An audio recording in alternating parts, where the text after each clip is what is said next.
बिस्मिल्लाहिर्रहमानिर्रहीम। अस्सलाम वालेकुम वरहमतुल्लाहि वबरकातुहू। उम्मीद करती हूँ कि तमाम देखने वाले खैर वाफ़ियत से होंगे, अल्लाह ताला की रहमतों के साए में होंगे। तो मेरा उन्वान अहादीस नबी सल्लल्लाहु अलैहि वसल्लम मौजू है वसीयतों का बयान, जिसका हवाला बुखारी शरीफ की किताब। तो आज की हदीस है कि सहाबी हज़रत अब्दुल्ला बिन अमर रज़ियल्लाहु तआला अन्हु बयान करते हैं कि रसूलुल्लाह सल्लल्लाहु अलैहि वसल्लम ने फ़रमाया कि किसी भी शख्स के लिए जायज़ नहीं कि उसके पास वसीयत का माल मौजूद हो और उस पर लिखी हुई वसीयत को वो अपने पास महफूज रखे बगैर 2 दिन भी गुजारे।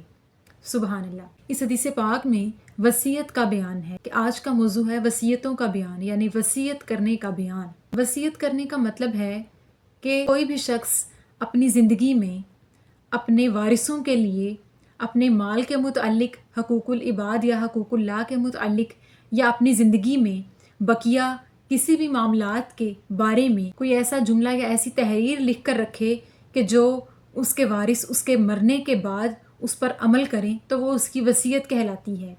यानी अपनी मौत के बाद किए जाने वाले काम को करने की नसीहत करने को वसीयत कहा जाता है। हज़रत अब्दुल्ला बिन अमर बयान करते हैं कि रसूलुल्लाह सल्लल्लाहु अलैहि वसल्लम ने फरमाया कि किसी भी शख्स के लिए ये जायज़ नहीं कि उसके पास वसीयत का माल मौजूद हो और उसके पास उसके मुतालिक वसीयत भी मौजूद हो, यानी उसके मुतालिक तहरीर भी मौजूद हो, और जिस शख्स ने अपने उस माल के मुतालिक वसीयत की हो उसको मरे हुए को 2 दिन गुजर जाएं, तो ऐसा जायज़ नहीं। यानी अगर किसी शख्स ने अपनी ज़िंदगी ही में अपने बकिया बचे हुए माल, अपनी जायदाद के मुतालिक कोई तहरीर लिख दी जो कि उसके वारिसों को उस पर अमल करना चाहिए था और इस पर 2 दिन से ज़्यादा दिन को नहीं गुजरना चाहिए, यानी वसीयत को पूरा करने में जल्दी करने का हुक्म दिया गया। यानी इस हदीस पाक में आका अलैहिस्सलातु वस्सलाम ने फरमाया कि कोई भी शख्स अपनी लिखी हुई वसीयत को 2 दिन से ज़्यादा महफूज ना करे कि अगर मरने वाला कुछ कहकर मर गया तो उसकी बात को, उसके बचे हुए माल को, उसकी नसीहत को 2 दिन के अंदर अंदर पूरा किया जाए। 2 दिन से ऊपर अपने पास महफूज करके ना रखे। अगरचे उसने अपने माल के बारे में वसीयत की हो, या घर के मामलात या लड़ाई झगड़े या इत्तफाक के बारे में कोई वसीयत की हो, या किसी भी मामले में कोई बात कही हो, तो उसे उसके वारिसों को, यानी जो शख्स मर गया उसके वारिसों को उसकी तहरीर को 2 दिन के अंदर अंदर पूरा करना चाहिए। 2 दिन से ज़्यादा ऊपर वसीयत को नहीं रखना चाहिए। तो हमें इस हदीस पाक से वसीयत को पूरा करने का हुक्म मिलता है। अल्लाह पाक ने कुरान पाक में भी वसीयत के बारे में फ़रमाया कि जो शख्स मर जाए उसका माल, उसकी जायदाद या उसके अलावा अगर वो कोई भी तहरीर अपने घर वालों को अपनी ज़िंदगी में कह कर गया कि मेरे मरने के बाद ही कर देना, तो हमें उसी तरह से उस पर अमल करना चाहिए।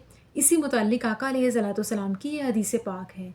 तो हमें चाहिए कि हम अपनी ज़िंदगियों में कोई भी ऐसी तहरीर लिख दें या फिर अपने घर वालों से या एक दूसरे से कह दें कि हमारे मरने के बाद ये अमल किया जाए, क्योंकि ज़िंदगी का कोई पता नहीं कि हमें अगली सांस भी नसीब होगी या नहीं।